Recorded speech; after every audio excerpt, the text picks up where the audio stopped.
Okay, so this isn't really going to be scripted. I just wanted to voice my thoughts with properly recorded content this time, since the last time my audio settings were all messed up.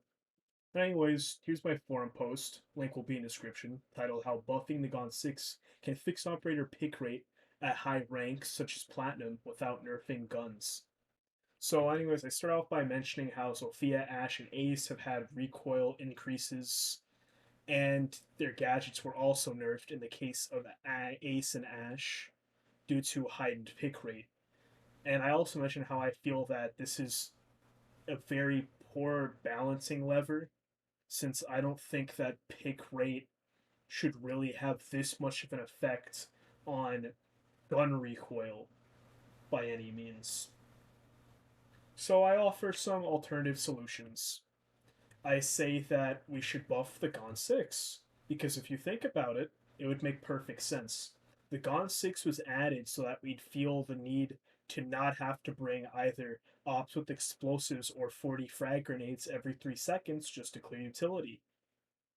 If we give an extra Gon 6 shot, it'll A, actually replace the explosive capability Sophia, Frags, and Ash bring to the table when you pick those ops, and B, make other ops look like even more of a pickable operator, so you're not gonna see 90% Ash pick rates.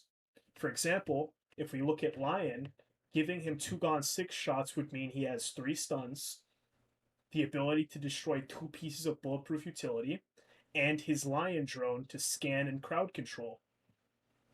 Zero would have 4 Arcus cameras, secondary hard breach slash claymore, and the ability to destroy 2 pieces of bulletproof utility. And Glaz could potentially have the ability to blow up 4 things if you feel the need to not bring smoke, letting him serve as a grenadier, which might boost his pick rate a little bit. Obviously, if things like that are on the table, Ash, who would only have a decent primary and 2 explosives, wouldn't be brought as frequently if we'd have these powerhouse utility operators being brought instead that don't feel as oppressive as R4C entry frag rushing, basically. Anyways, because of this, I feel that the Gaunt 6 having 2 shots means it shouldn't be on operators that have frag grenades. This is because you don't really want to overbuff certain operators by making them able to blow up 4 things all by themselves, which kind of creates the Yana problem, I'm going to call it, where an op has too much utility single handedly, so you don't need to bring other operators to support them since they become a Swiss Army knife. This might mean that Finka may need to lose the frags or the Gon 6 because, once again, we don't want a Swiss Army knife and she's being buffed soon. However, if we have these powerhouse utility options like, let's say, Gridlock, who has smokes, tracks, 2 Gon 6 shots, or Lion with, once again, the 3 stuns, 2 Gon 6 shots, and the drone, we'd have to bring a little bit more of an incentive to Ash and Sophia so they don't fall off the face of the planet, right? For example, we could remove the recoil changes on these guns. Obviously, no one's going to pick them in high rank this frequently if they're just better options for the utility clearing, you know?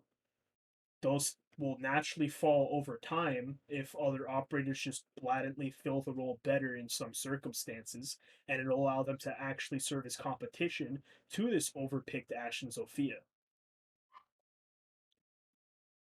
So, once again, here are some of the incentives we could add. Ash could get an extra breaching round, which she used to have. That way she can break 3 things, which not a lot of operators are able to do. 3 bulletproof utilities being destroyed, or 3 soft breaches from range is very helpful.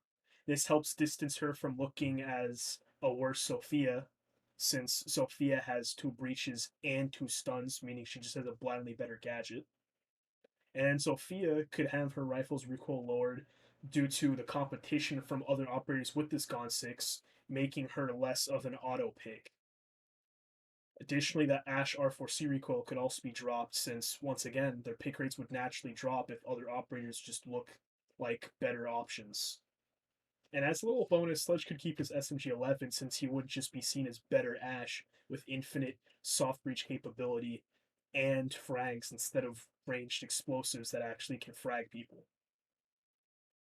So finally, another little tidbit is that buffing the Gonne 6 would have some unintended consequences that would actually be beneficial.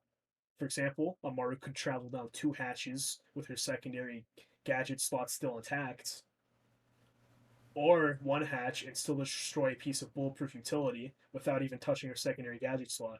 This will help alleviate how she lost her shotgun, which bothered many people that played her since it offered a unique kit and unique strategies with her specifically.